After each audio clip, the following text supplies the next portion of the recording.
Question number 29. Suppose A1, A2, A up to A30 are 30 sets, each having 5 elements. B1, B2, B up to Bn are n sets with each 3 elements. Let summation of AI or union of AI and each element is equal to S and each element of S belongs to 10. Okay. अच्छा पहले देखो ये क्या लिखा गया है, summation of union of I is equal to 1 to 30 AI. इसका मतलब क्या है ना, A1 I is equal to 1 A1 union A2 union A3 up to union A30. ठीक है. अच्छा, now up to A30 are 30 sets each having 5 elements and let us assume all contains 5 different elements. Let all contains 5 different elements if elements are not repeated. If elements are not repeated. अभी हम सिर्फ एक की बात कर रहे हैं, B का नहीं. Elements are not repeated, then totally in this entire union how many elements will be there? Each contain 5 element and 30 sets are there, so total 150 elements are supposed to be present. But ये देखो कि यहाँ पे दिया गया है and ये जो 150 एलिमेंट का जो सेट है इसे मान लिया एस बोलते हैं, लेकिन इसे भी ये इंडिकेट किया गया है कि each element of S belongs to exactly 10 of the A1 और ऑफ द AI. इसका मतलब क्या है, each element is used 10 times. Each element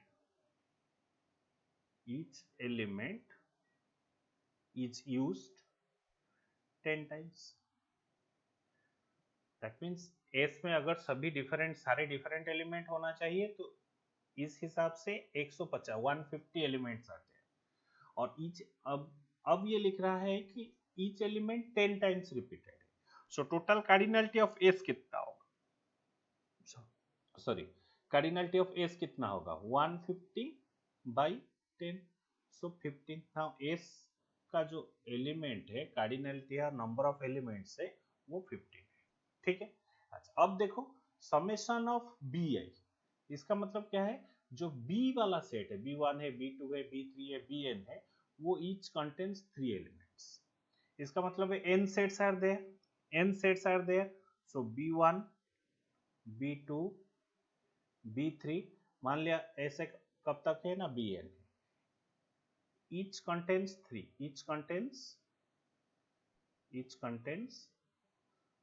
elements. ठीक है.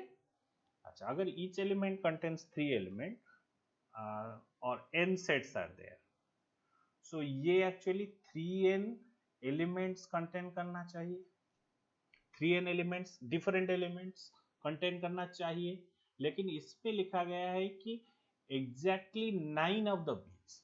That means each element is repeated 9 times. That means यहीं पे लिख लेते हैं each B's element is repeated 9 times.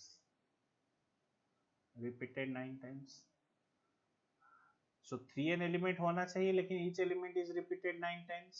So 3n by 9 elements. So अभी क्या है कि ये भी आपका S है, so 3n by 9 is equal to यहाँ पे जो निकला है 15. so ये n यहीं से कितना आएगा 15 into 9 by 3, so 45 मतलब C is the right answer. ठीक है. आगे चलो. Two finite sets have m and n elements. The number of subsets of the first set मतलब जिसका एलिमेंट है m. So number of subsets of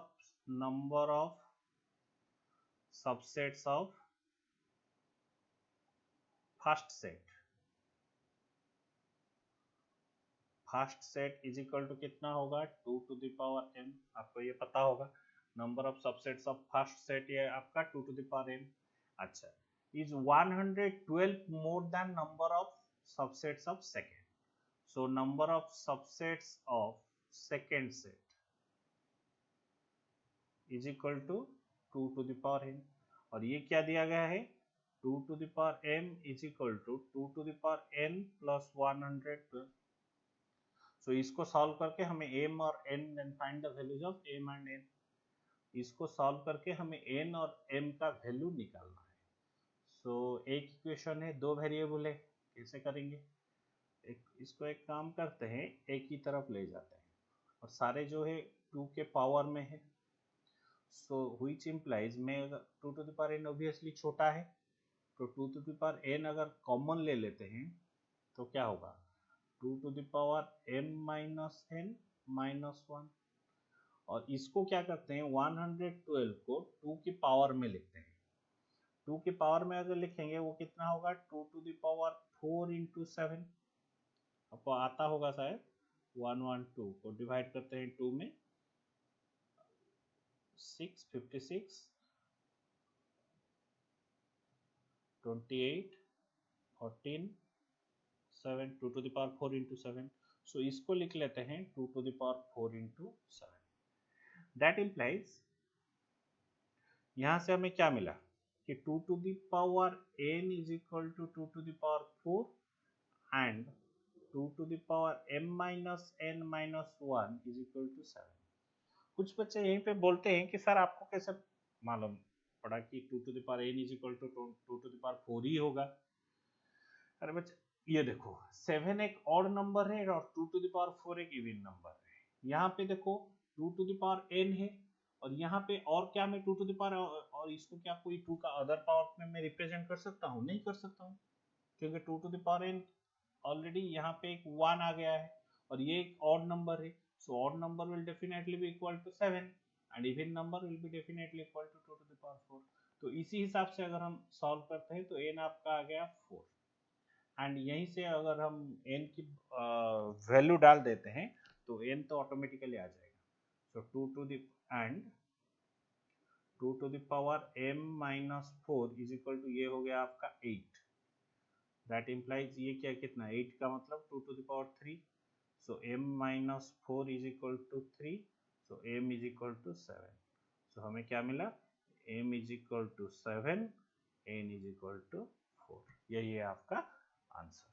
ठीक है, आगे चलो.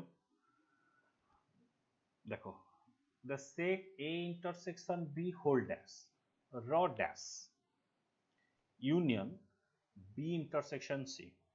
तो इसको पहले क्या करते हैं, इसको अगर तुम वेन डायग्राम में तुम्हारा मास्टरी है और तुम कॉन्फिडेंट हो तो ये डायरेक्टली यहीं से वेन डायग्राम ड्रॉ कर सकते हो.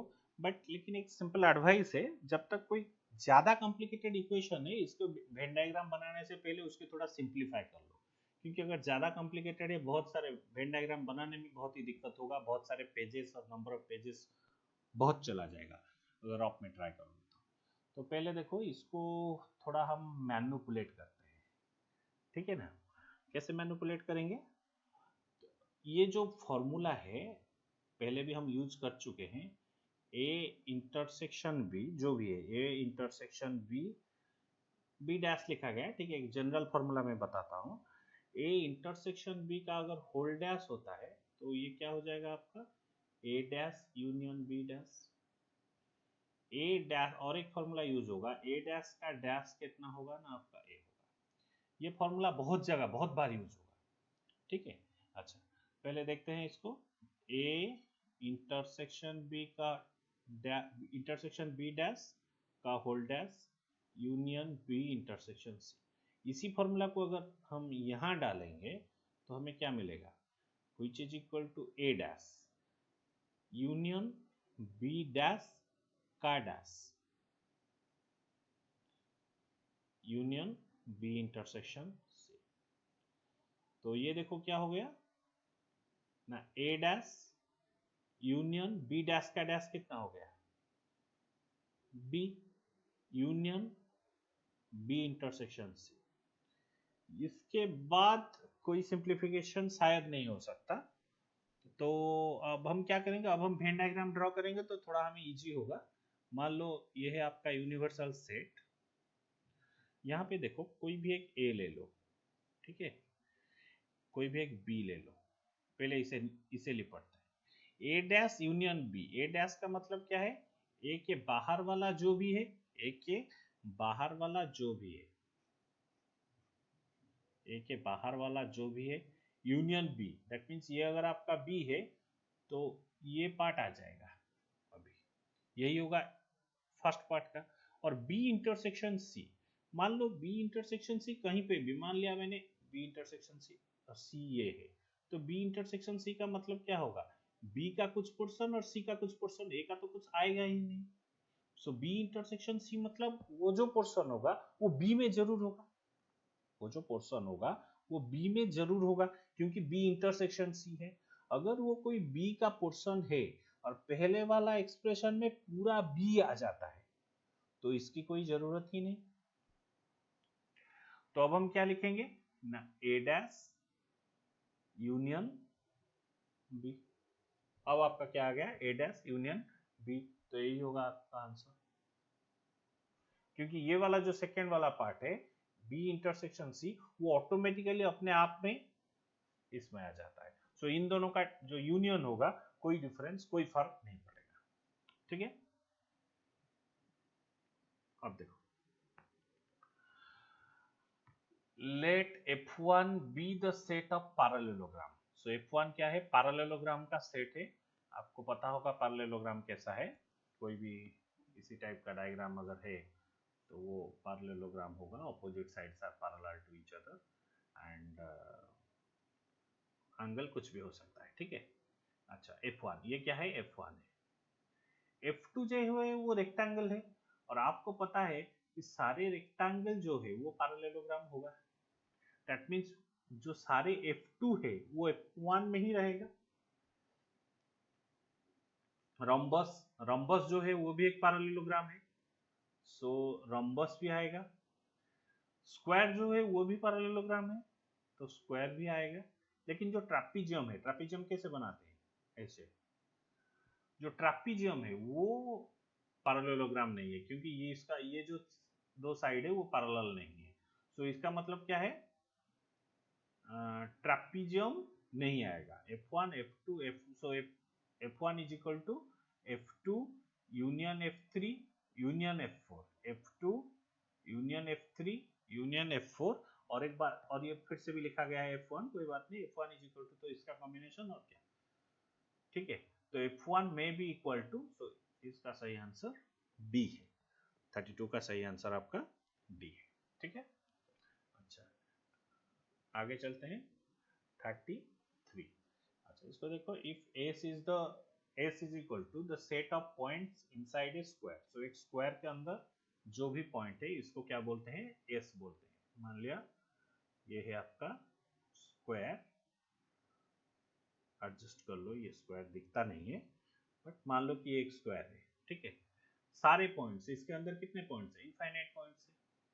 अच्छा T is the set of points inside the triangle and C is the set of points inside the circle.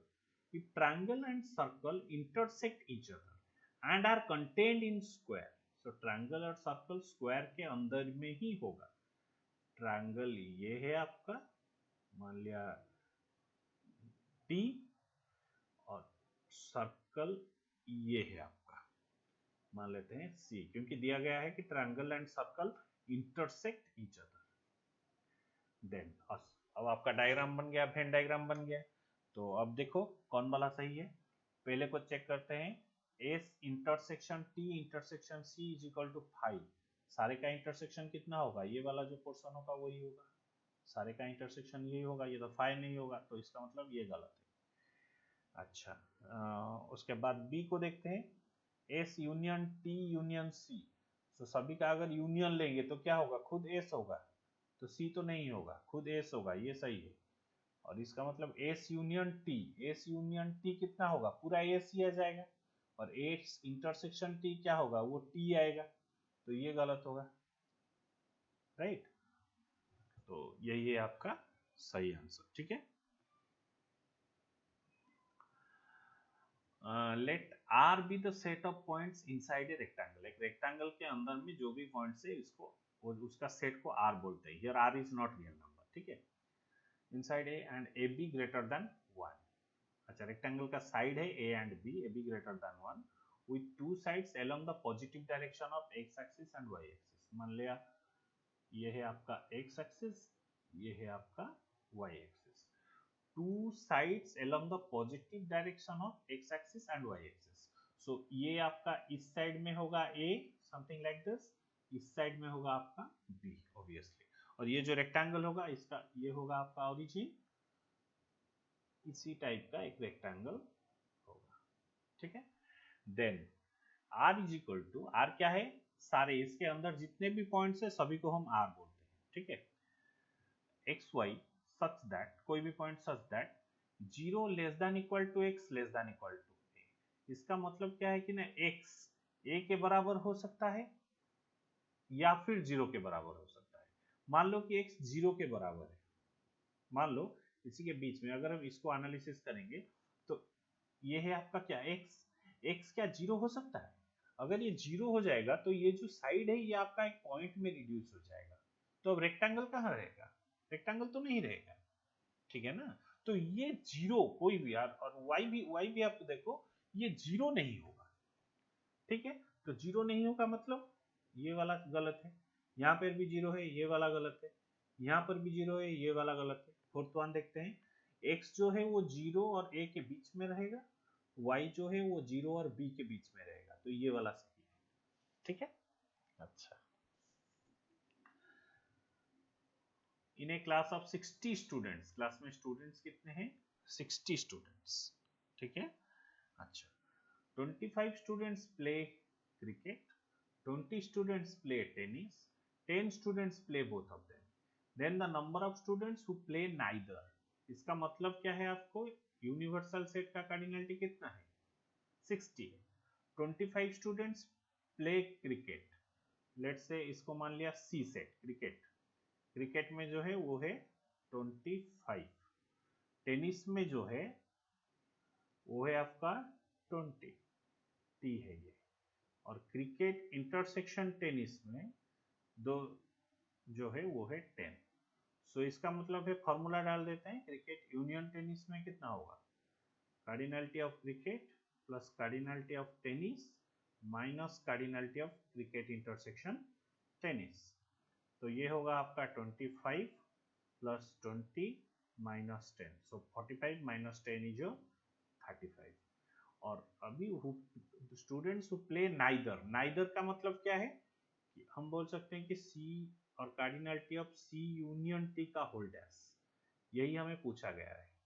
तो वो क्या होगा, यूनिवर्सल सेट से माइनस कर दो, cardinality of U minus cardinality of C union T, तो ये क्या होगा 60 माइनस 35, ये क्या हो गया, कितना हो गया 25।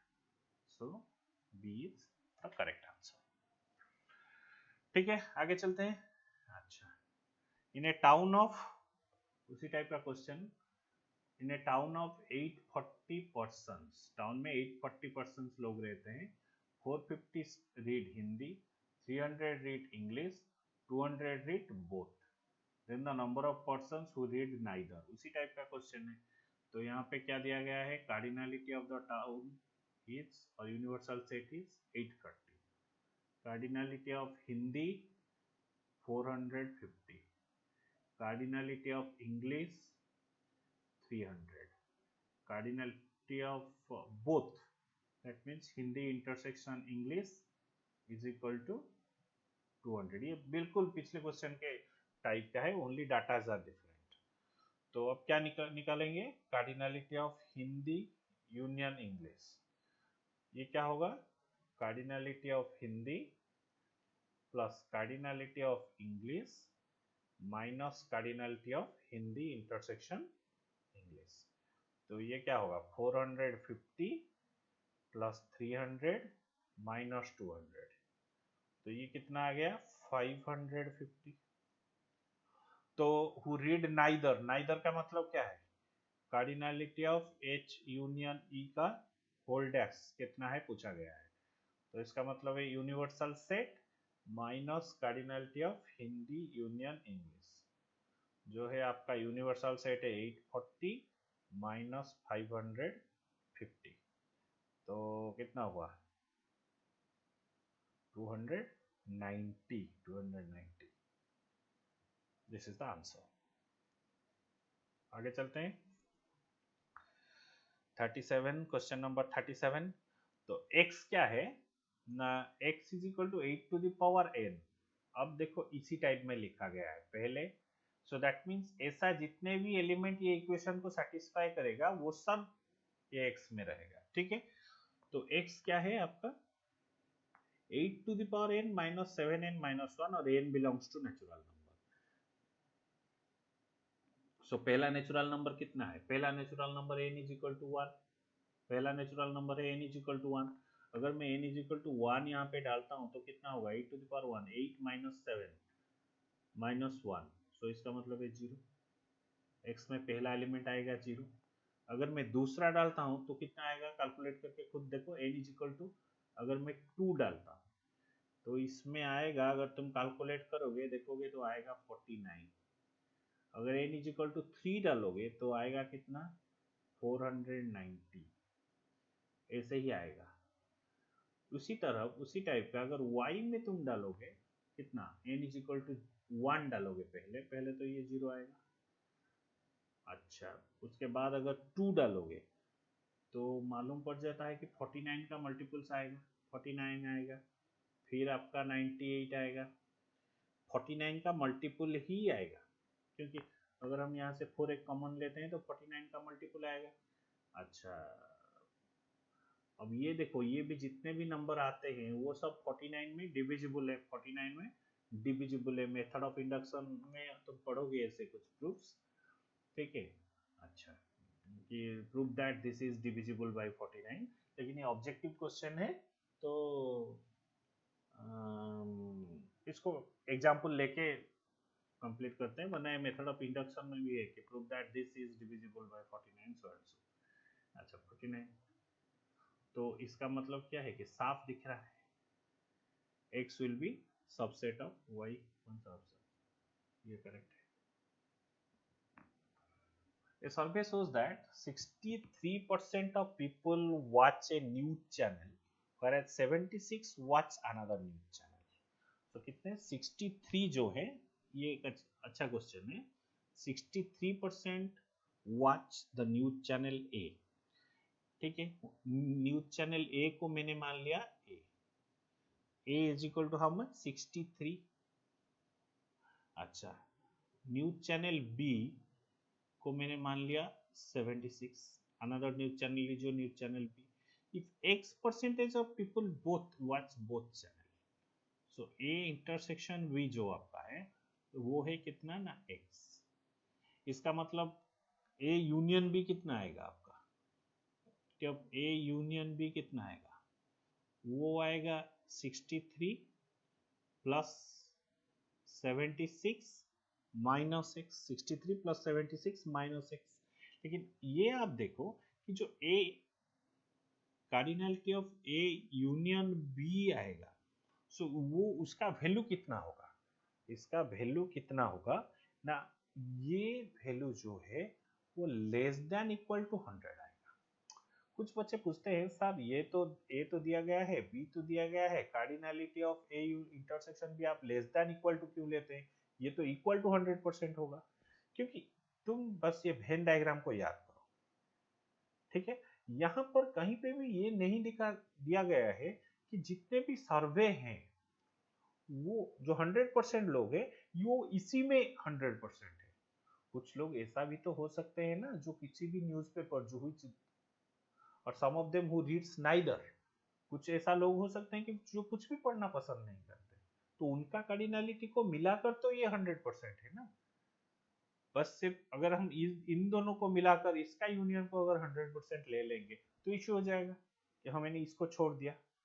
कुछ भी हो सकते हैं कि जो नाइदर, जो भी सर्वे किया गया है, तो इसका क्या गारंटी है कि compulsorily you have to give, compulsorily आप ए पढ़ो या फिर बी पढ़ो या दोनों को पढ़ो। कोई एक बोल सकता है कि मैं कुछ नहीं पढ़ूंगा, इसके बारे में अगर क्वेश्चन में कुछ हिंट्स नहीं दिया गया है तो हमें ये मानकर चलना पड़ेगा कि ए यूनियन बी कुछ भी हो सकता है। इसका मतलब क्या है, अगर ये जो सर्वे है अगर वो बेस करता है कि सारे लोग कुछ ना कुछ पढ़ते हैं तो ये इजिकल टू 100 हो जाएगा। अगर ये सर्वे में आता है कि कुछ लोग शायद कुछ नहीं भी पढ़ सकते हैं तो इसका मतलब क्या है कि ए यूनियन बी जो है वो 100 से थोड़ा कम आएगा। ए यूनियन बी जो है वो 100 से थोड़ा कम आएगा, राइट। अच्छा, तो इसीलिए इसका वैल्यू कितना होगा, A union B less than equal to आपका 100 होगा। तो that means 63 plus 76 minus X जो है वो लेस देन इक्वल टू 100 आएगा। दैट इम्प्लाइज यहीं से हम कितना 139 minus x less than equal to 100. So that implies 39 less than equal to x. जो 39 नंबर है वो less than equal to x होगा। x कौन है, x है जो कॉमन पोर्शन, ये वाला पोर्शन आपका x है। अगर ये वाला पोर्शन 39 से लेस और 39 इससे लेस है तो इसका ऑप्टिमम लिमिट क्या है, ये किससे लेस होगा। देखो ये जो पहला वाला जो सर्वे है ये तो दिखाता है ना 63% पीपल रीड न्यूज़पेपर ए, तो ए इंटरसेक्शन बी का जो कार्डिनलिटी है वो तो डेफिनेटली इसका जो कार्डिनलिटी है वो तो ए और बी दोनों से इंडिविजुअली तो लेस होगा ना। तो इसका ऑप्टिमम वैल्यू क्या होगा 63%।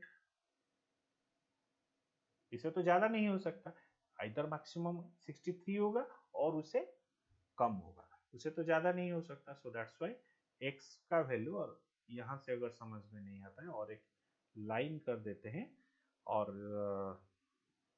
कार्डिनलिटी यहीं पे लिख लेते हैं, क्या कार्डिनलिटी ऑफ ए है 63%। सो दैट इम्प्लाइज ये जो आपका एक्स का रेंज आ गया है 63। समझ में आया ना, क्योंकि x का जो वैल्यू है वो 39 से तो ज्यादा ये प्रूव हो गया, लेकिन किससे कम होगा। कोई भी एक सेट ले लो, और एक बार समझा देता हूँ, कोई भी एक सेट ले लो a, ये है आपका b, a b, ये है आपका इंटरसेक्शन। ये जो इंटरसेक्शन वाला पोर्शन है ये या तो फिर a के बराबर होगा या b के बराबर होगा। कोई भी एक सेट से कंपेयर कर लेते हैं, a के बराबर होगा या तो फिर b के बराबर होगा, वरना ये क्या होगा, इसे छोटा होगा। ये तो छोटा साफ दिखाई दे रहा है। अगर ए जे सबसेट ऑफ बी और ऐसा कुछ आता है तो ये इंटरसेक्शन जो है ये ए के बराबर होगा, है ठीक है, छोटे वाले का बराबर होगा। तो बड़े वाले का क्यों नहीं, क्योंकि बड़े वाले तो छोटे वाले से ज्यादा है ना। तो ऐसा अगर केस आया तो 39 less than equal to X less than equal to 63, यही है आपका आंसर। ठीक है, आगे चलो। अच्छा, ये देखो x comma Y such that y is equal to 1 by X, y is equal to कितना 1 by X, x is not equal to 0, ठीक है, x belongs to r। So y is equal to 1 by X, यहाँ पर y क्या है, y is equal to minus X, ठीक है। अच्छा, a और b के बीच में क्या रिलेशन, क्या कभी 1 बाई एक्स और माइनस एक्स में कुछ रिलेशन आ सकता है, नहीं आ सकता है। तो इन दोनों के बीच में, और 1 बाई एक्स कभी भी माइनस एक्स के बराबर नहीं हो सकता है, चाहे कुछ भी हो जाए, ठीक है। तो इन दोनों का इंटरसेक्शन क्या होगा 5 होगा। 1 बाई एक्स, तो इन दोनों का इंटरसेक्शन, ये जो चार ऑप्शंस दिया गया है A union B is equal to A, ऐसा तो नहीं होगा, और इंटरसेक्शन बी भी नहीं होगा, ए भी नहीं होगा, तो क्या होगा, ये 5 ही होगा। If A and B are two sets, then A intersection A union B. A intersection A union B. इसको तुम वेन डायग्राम से भी देख सकते हो। अच्छा, और फिर ये तो डिस्ट्रीब्यूटिव प्रॉपर्टी का एप्लीकेशन है, ठीक है, छोटा वाला चीज है, वेन डायग्राम से देख लेते हैं। A intersection A union B, ये है आपका A, ये है आपका B, ठीक है, ये है आपका B, ठीक है। अच्छा, A union B, A union B कितना होगा, पहले ब्रैकेट में जो है ये तो पूरा होगा, इसका ए के साथ इंटरसेक्शन, इसका ए के साथ इंटरसेक्शन कितना होगा, इसका जो है इसका ए के साथ इंटरसेक्शन वो कितना होगा, उसका ए के साथ इंटरसेक्शन, ये पूरे में से ए के साथ इंटरसेक्शन का मतलब क्या हो, ये ग्रीन वाला पोर्शन, दैट मीन्स ये ए होगा। सो ए इज द राइट आंसर। अच्छा ये देखो, a is equal to 1 3 5 7 9, that means सारे odd numbers, b is equal to even numbers up to 18 तक की एनालिसिस है। n is the set of natural numbers, so natural numbers यहाँ पे universal set का काम कर रहा है। चलो देखते हैं। अच्छा then this much is how much. अच्छा पहले तो अगर हम कार्डिनलिटी, क्योंकि n जो है नेचुरल नंबर है, इसमें कितने एलिमेंट्स है, इनफाइनाइट एलिमेंट्स है, तो अगर इनफाइनाइट एलिमेंट्स है और हम कार्डिनलिटी के बेसिस पे, तो हम अगर पहले निकालेंगे ए यूनियन बी, ठीक है, लेकिन जब बी डैश निकालेंगे, कैसे निकालेंगे, यूनिवर्सल सेट से बी को माइनस करेंगे, तो इसका कार्डिनलिटी कैसे बताएंगे, बता नहीं सकते, इसीलिए हमें इसको प्रॉपर्टी के थ्रू कुछ ना कुछ करना होगा, राइट। जब तक हम सिंप्लीफाई कर सकते हैं, जो dash Vaish all this term से, इसको हम प्रॉपर्टी के थ्रू जितना हो सकता है उतना सिंप्लीफिकेशन करेंगे। तो पहले इसको लिखते हैं, ए डैश यूनियन ब्रैकेट में कितना है, A union B intersection B dash, A union B intersection B dash. अच्छा अगर हम यहीं से देखते हैं तो पहले ब्रैकेट का काम देखते हैं। अच्छा ब्रैकेट में जो है आपको डिस्ट्रीब्यूशन प्रॉपर्टी याद होगा, डिस्ट्रीब्यूशन प्रॉपर्टी के हिसाब से क्या है, A intersection B union C is equal to A intersection B union A intersection C. उसी हिसाब से ये आप देखो ब्रैकेट में जो है, ब्रैकेट के बाहर की बात में नहीं कर रहा हूँ, तो अगर हम यहाँ पर डिस्ट्रीब्यूटिव प्रॉपर्टी डालेंगे तो A dash as it is union. अच्छा यूनियन, उसके बाद ब्रैकेट के अंदर जाओ, क्या होगा, ये जो इंटरसेक्शन है ये बाहर है, सो ये अंदर चला आएगा, A intersection B dash union B intersection B dash. ये डिस्ट्रीब्यूटिव प्रॉपर्टी डाल के आ गया है, ये जो डिस्ट्रीब्यूटिव प्रॉपर्टी है इसको मैंने यहाँ अप्लाई कर दिया, ठीक है। अच्छा अब देखो बी और बी का डैश, इसका इंटरसेक्शन क्या होगा, कोई भी एक सेट ले लो, कोई भी एक सेट ले लो, मान लिया ये है आपका बी, तो ये है आपका बी, बी डैश क्या होगा, बाहर वाला सेट होगा बी डैश, सो बी इंटरसेक्शन बी डैश या ए इंटरसेक्शन ए डैश, कुछ भी ले लो, ये कितना होगा 5 होगा, इसके बीच में कुछ भी कॉमन नहीं आएगा, तो यहां से हमें नहीं मिलेगा 5, ठीक है। अच्छा कोई भी एलिमेंट को 5 के साथ यूनियन करो, कोई भी एलिमेंट को 5 के साथ यूनियन करो तो वो खुद आ जाएगा, सो इसका मतलब क्या है, यहां से हमें मिलेगा A dash union A intersection B dash, यहां से मिलेगा A dash union A intersection B dash. यहां पर मैं फिर डाल सकता हूं कौन सा property, distributive property, so distributive property अगर डालेंगे तो क्या हो जाएगा, ए डैश यूनियन होगा ए के साथ इंटरसेक्शन ए डैश यूनियन होगा बी डैश के साथ। अच्छा ए डैश यूनियन ए, इसका मतलब देखो बी यूनियन बी डैश, वो तो क्या होगा बी के साथ इसका कॉम्प्लीमेंट का यूनियन, मतलब पूरा यूनिवर्सल सेट हो जाएगा, तो यहाँ पे ए डैश यूनियन ए क्या होगा, आपका पूरा यूनिवर्सल सेट जो कि नेचुरल नंबर है, पूरा यूनिवर्सल सेट जो कि आपका नेचुरल नंबर है, और इंटरसेक्शन देखो ए डैश यूनियन बी डैश जो है, इसको हम देखो इंटरसेक्शन पहले लिख लेते हैं, ए डैश यूनियन बी डैश, देखो पूरा यूनिवर्सल सेट में से किसी भी सेट का इंटरसेक्शन तो वही सेट होगा ना, पूरा यूनिवर्सल सेट मान लिया ये आपका है यूनिवर्सल सेट, इसके अंदर कोई भी सेट है, इन दोनों का इंटरसेक्शन क्या होगा, इन दोनों में कॉमन क्या होगा, वो कोई भी सेट, क्योंकि वो खुद में भी है और यूनिवर्सल सेट में भी है। तो इसका मतलब यहां से हमें क्या मिलेगा, A dash union B dash. यहां से हमें क्या मिलेगा ना, A dash union B dash. और इसको हम लिख सकते हैं ए इंटरसेक्शन बी का whole dash, A intersection B का होल डैश।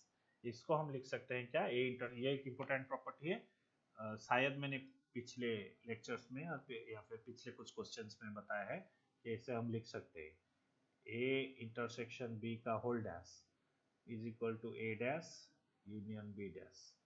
अच्छा, अगर हम इतना लिखें, अब देखो ये एग्जांपल, यहाँ से तो और कुछ सिंप्लीफाई नहीं कर सकते। ए इंटरसेक्शन बी, इन दोनों में क्या कुछ कॉमन है, कुछ नहीं है।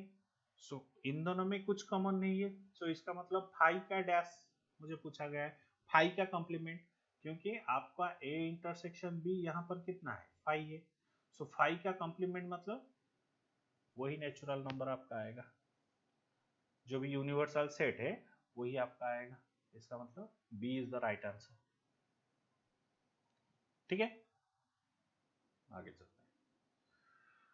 S is equal to x such that x is a positive multiple of 3 less than 300, मतलब 3, 6, 9 अप टू 99 तक कितने एलिमेंट होगा, 33 एलिमेंट होगा।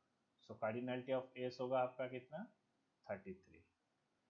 P is a prime number less than 20, prime number less than 20, वो कितना होगा, 2, 3, 4 नहीं 5, 7, 8, 9, 10, 11, 13, 14, 15, 16, 17, 18 नहीं 19। तो 1, 2, 3, 4, 5, 6, 7, 8। सो कार्डिनलिटी ऑफ P कितना होगा, then cardinality of S plus cardinality of P कितना, 33 plus 8, 33 plus 8 is equal to 41। so, शायद ये जो ऑप्शन है ये गलत है, गलत नहीं कर, मैंने तो लिया था स्नैपशॉट, शायद ये कोई भी ऑप्शन गलत है या फिर ऑप्शंस आर रॉन्ग, क्योंकि आपका cardinality of S plus cardinality of P is equal to 41, यही है आपका आंसर। ठीक है, अच्छा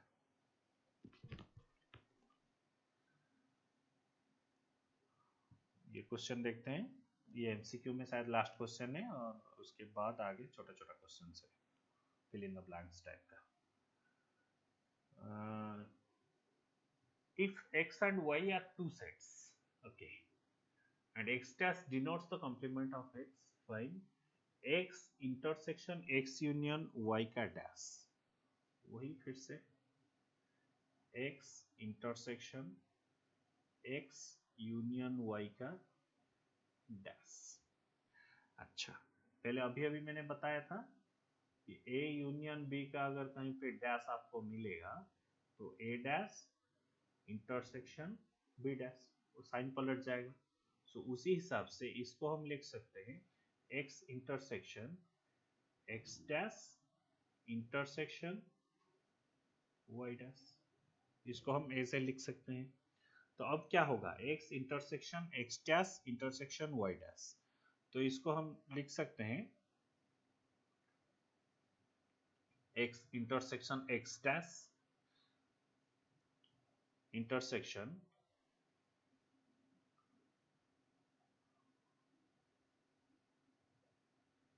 X intersection Y dash. X intersection X dash कितना होगा आपका, 5 होगा, और 5 का इंटरसेक्शन किसी भी सेट के साथ, 5 का इंटरसेक्शन किसी भी सेट के साथ कितना होगा आपका, 5 ही होगा। तो इसका आंसर जो है 5 ही होगा। ठीक है।